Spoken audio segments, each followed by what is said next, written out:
They never suspected intuition could look this surgical, that a human being could walk into a room and know things without data, without proof, without any visible machinery doing the work. They expected wires, drones, hacks, some sort of tech wizardry behind your precision. But what disturbed them was the absence of tools. The way you read the temperature of the room by the tension between words. The way you noticed hesitation hidden inside a laugh. They were so sure knowledge required devices, evidence, something material. So when you moved with certainty, when you pointed out what hadn't been said, when you predicted a betrayal 3 steps before it unfolded, they searched for the system. They searched for the hidden lens. But you weren't plugged in. You were present. And that made you dangerous in a way their minds were never trained to handle. They always imagined the threat would come from someone loud, someone showy, someone who announced their genius with bravado and sparks. They never expected it to come from a whisper, a stillness, a glance held too long. You never told them how you knew. That was the punishment. Because in a world obsessed with explanation, your refusal to explain felt violent. And what made it worse was that you didn't need confirmation. You never asked, "Am I right?" You just acted as if you were, and they crumbled trying to figure out how. That kind of assurance is not learned. It is earned in silence, in solitude, in the deep work no one sees. You weren't fed intelligence. You became it. And now they sit with their theories, trying to rationalize a phenomenon they can't reduce to steps.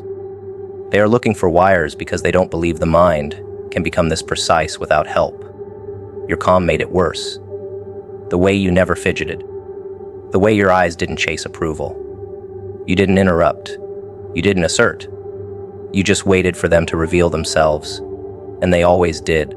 You understood that most people speak in confessions without realizing it. They say, "Just kidding?" After truth. They say, "I don't care," too quickly. They change topics when the discomfort hits too accurately. You caught it all.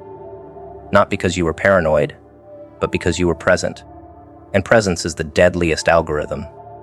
There's no AI that can match the speed of a human being who watches instead of performs. And while they panicked and theorized and clung to rehearsed masks, you remained still, unplugged but hyper-connected. They assumed your insight had a price. That maybe someone was feeding you. That maybe you were secretly part of some surveillance group. Because people who live by lies can't comprehend how someone could read truth so easily. They think everyone must be cheating. They think knowledge comes from alliances, devices, leaked messages. So they checked your phone. They questioned your contacts. They analyzed your past. But they never checked the one thing they couldn't access. Your evolution. You had turned pain into pattern recognition. You had bled so often in silence that your instincts developed fangs. And now, when you walk into a room, your nervous system does the sorting. Before a word is spoken, your gut has already flagged the false note. They're looking for wires, but the code is written in your scars. What rattled them most was how playful you remained. You weren't cold, you weren't harsh. You were polite, charming even. And still, they walked away feeling undressed. They left the interaction knowing you saw through them, even if you never said it. That's what haunts people. Being understood too well without being insulted. You didn't weaponize what you knew. You didn't shout it. You simply existed with it. And that made them uncomfortable. Because people expect defense when they're hiding things. They want to fight. They want you to attack so they can justify their retaliation. But when you don't even need the fight, when your silence outlines their guilt more than any accusation could, that's when they begin to spiral. They replay conversations, hoping to find the leak, the moment they slipped, the phrase that gave them away. But what they don't realize is that it was never one moment. It was the accumulation, the micro-expressions, the tension behind their compliments, the way their energy dropped when someone else entered the room. You weren't looking for confessions. You were listening for patterns. And pattern recognition is not a magic trick. It's a consequence of living in betrayal long enough to decode the language. You weren't trying to destroy them. You were just tired of pretending not to see. And now that you see, you can't unsee. That's your power. And it's permanent. The questions they ask behind your back are ridiculous. How did they know? Who told them? Were they watching me? They search for logic to soothe their panic. But your insight didn't come from watching them. It came from surviving people like them. You know the texture of duplicity. You know the cadence of guilt. You know the hollow echo behind fake loyalty. You don't need proof because you've already lived the consequences. And that lived experience cannot be undone. You didn't read about them in a book. You met them in your past, in relationships that nearly broke you. And now, every move they make fits into a file already built. You weren't spying. You were remembering. What makes them afraid isn't just that you knew. It's that you never needed confirmation.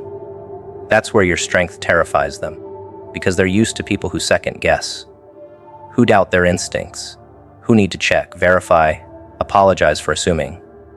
But you don't flinch. You don't hesitate. You move as if you're right, because you've paid the price of being wrong too many times before. You have nothing left to lose. Not your time, not your dignity. So now, when your gut speaks, you act. And they're not ready for someone who trusts themselves more than the room. They expected an enemy who barked threats. They got someone who smiled and walked away. They expected explosions. They got precision. You didn't need to destroy them. You let their own panic do the work. Their fear of your insight is louder than any accusation. Because now, they censor themselves around you. They double, check their tone, rethink their words.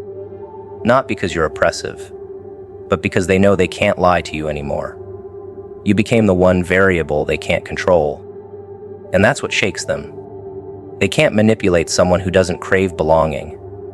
They can't fool someone who no longer needs reassurance. They search for evidence, for bugs, for spies, for paper trails. But all they found was your composure, your refusal to explain, your consistent refusal to play their game. And that silence echoes louder than any reveal, because you never needed to expose them. They exposed themselves by how desperate they became to prove you wrong. That's the final move. When your knowing becomes the mirror they can't look into without flinching. When they would rather accuse you of sorcery than admit you paid more attention than they ever thought necessary. You didn't hack their lives. You simply watched. And they can't forgive you for it.